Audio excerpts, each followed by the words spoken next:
Brother, একটা কথা মনে রাখবেন, বদনাম করতে যোগ্যতা লাগে না, কিন্তু সুনাম করতে ভাই যোগ্যতা লাগে।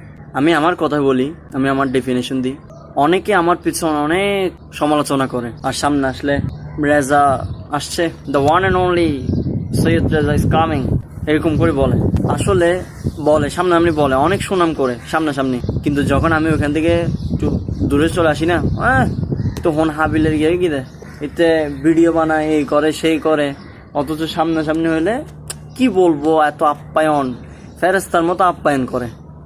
কিন্তু একটা জিনিস কি জানেন, বদনাম করে আমি চাইলেও ওর বিরুদ্ধে অনেক কথা বলতে পারি, দরকার কি?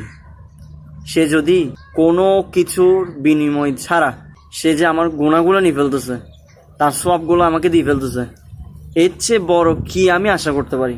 আমার দরকার কি তার? সে আমার গীবত করতেছে, আমি তার গীবতের প্রতি উত্তরে গীবত করব? সে আমার